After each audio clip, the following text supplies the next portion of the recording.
ایک مرتبہ سلطان محمود غزنوی اپنے کچھ سپاہیوں کے ساتھ جنگل سے گزر رہے تھے کہ اچانک جنگل کے راستے سے بھٹک گئے۔ عصر سے وقت تیزی سے سورج ڈھلنے کی طرف گزر رہا تھا۔ سلطان جنگل میں راستہ تلاش کرنے میں سرگرداں تھے کہ ایک ہندو دھرم کی شہزادی پر نگاہ پڑی جو اپنی کنیز کے ساتھ شاید شکار پر نکل آئی تھی۔ اکیلی شہزادی اور اس کی کنیز اس چیز سے بے خبر دریا کے کنارے پاؤں ڈبوئے بیٹھی تھیں کہ ان کے پیچھے ایک جنگلی ریچھ پہنچ چکا ہے۔ اس علیے نے پے در پے 3 تیر اس جنگلی درندے پر دے مارے جس سے وہ ڈھیر ہو گیا۔ شہزادی کو یہ جاننے میں مشکل نہ ہوئی کہ اس مہارت اور بہادری کا مظاہرہ کوئی جنگجو سپہ سالار ہی کر سکتا ہے۔ شہزادی سلطان کی طرف متوجہ ہوئی، اظہار تشکر کے لیے اپنا تعارف کراتے ہوئی بولی، میرا نام سمرتی ہے، میں جے پور ریاست کے راجہ کی اکلوتی بیٹی ہوں، میری جان بچانے کا شکریہ، میں تمہیں اپنے پتا سے کہہ کر فوج میں کوئی اعلیٰ عہدہ دلا دوں گی۔ ویسے تم ہماری فوج کے سپاہی لگتے تو نہیں ہو، بتاؤ کہاں سے تعلق ہے تمہارا؟ سمرتی شاید یہ نہیں جانتی تھی کہ اس کے سامنے کوئی معمولی سپاہی نہیں بلکہ اس وقت کی سب سے طاقتور اسلامی لشکر کے سربراہ اعلیٰ سلطان محمود غزنوی ہیں، جن کے نام سے ہندو راجاؤں کے حلق خشک ہو جاتے ہیں۔ سلطان نے مختصراً اپنی شناخت ظاہر نہ کرتے ہوئے کہا، جی کسی اور فوج کا سپاہی ہوں۔ چلیے محترم، میں آپ کو کسی محفوظ مقام پر پہنچا دوں گا، آپ میرے پیچھے چلتے جائیں، اندھیرا بڑھتا جا رہا ہے، راستہ نہ ملا تو شاید اسی جنگل میں رات بسر کرنی پڑے گی۔ شہزادی سمرتی جان چکی تھی کہ یہ شخص لالچ اور خوف سے پاک ہے۔ وہ سلطان کی نظروں میں حیات دیکھ کر خود کو محفوظ محسوس کر رہی تھی۔ جنگل کی خاردار جھاڑیوں کی وجہ سے شہزادی کا پیراہن مختلف جگہوں سے چھلنی ہو چکا تھا۔ شہزادی تھکاوٹ سے چور چور ہو چکی تھی۔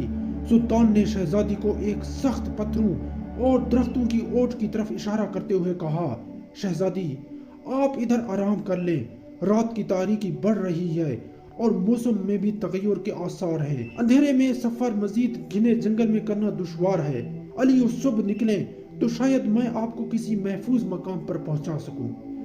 سمرتی کے پاس سلطان پر اعتماد کرنے کے علاوہ کوئی دوسرا راستہ نہ تھا۔ سلطان نے محسوس کیا کہ شہزادی اپنے بیش قیمت مگر قدرے باریک لباس میں جنگل کی ٹھنڈی رات شاید نہ گزار سکے۔ سلطان نے اپنی موٹی چادر شہزادی کی طرف اچھال دی اور مانا خیز نظروں سے شہزادی کو دیکھا، جیسے کہہ رہے ہوں، یہ اوڑھ لیں۔ شہزادی نے بلا جھجک چادر اوڑھی اور ٹیک لگا کر درختوں کی اوٹ میں پاؤں پسار لیے۔ اس کی نظریں سلطان کے چہرے کی طرف جمی ہوئی تھیں، جو نظریں جھکائے ایک قریب پڑے بڑے پتھر پر بیٹھ کر آگ جلانے کی کوشش کر رہے تھے۔ بالآخر آگ جل گئی۔ اس کی روشنی میں سلطان کا نورانی اور بھرا ہوا وجاہت بھرا چہرہ چمک رہا تھا۔ سلطان نے شہزادی سے قطع نظر مٹی سے تیمم کیا اور نماز پڑھنے لگے۔ شہزادی کو جھٹکا لگا، اوہ یہ تو مسلمان لگتے ہیں۔ ایک دفعہ شہزادی کانپ گئی، کہیں غزنی کے لشکر سے تو نہیں، یہ تو لٹیرے ہیں، یہ مجھے زندہ نہیں چھوڑیں گے۔ لیکن اگلے ہی لمحے شہزادی اب تک اس کے ساتھ گزرے وقت کو یاد کرنے لگی، اگر یہ اتنا ہی شفاق اور ظالم ہوتا تو مجھے ریچھ سے نہ بچاتا۔ نہ چاہتے ہوئے بھی شہزادی کا دل پھر سے اطمینان و یقین سے بھر گیا۔ سلطان نماز کے بعد دعا کرتے وقت زار و قطار رونے لگے۔ روتے روتے سلطان نے اپنے خنجر کی نوک اپنے پاؤں کے انگوٹھے پر رکھ کر اس کو دبا دیا۔ شہزادی دیکھتی رہی کہ یہ جوان مرد مجھ سے گفتگو میں بے تکلف نہیں ہونا چاہتا۔ علی الصبح سلطان نے شہزادی سے کہا، اب ہمیں نکلنا چاہیے۔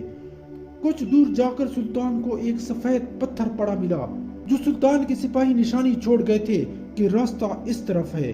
یہ اس زمانے کا ایک طریقہ تھا کہ جنگل میں پتھر چھوڑتے جاتے تاکہ پیچھے آنے والا راستہ جان سکے کہ گزرنے والا کہاں سے گزرا ہے۔ بالآخر شہزادی اور سلطان ایک ہموار راستہ پر آ پہنچے۔ کچھ دور ایک چھوٹے سے گاؤں کے آثار نظر آ رہے تھے۔ سلطان نے کہا، یہ اب کی ریاست کی حدود کا ہی گاؤں معلوم پڑتا ہے۔ شہزادی کہنے لگی، ہاں دیکھتے ہیں گاؤں پہنچنے پر۔ شہزادی نے گاؤں کے مکھیا کو بلا بھیجا۔ مکھیا اپنے کچھ ساتھیوں سمیت حاضر ہوا۔ شہزادی نے کہا، ہمیں 2 برق رفتار گھوڑے دیے جائیں اور کچھ خشک اناج اس سپاہی کو دیا جائے۔ شہزادی نے سلطان سے کہا، اجنبی، ہمیں بہت حیرت ہوئی تم پر۔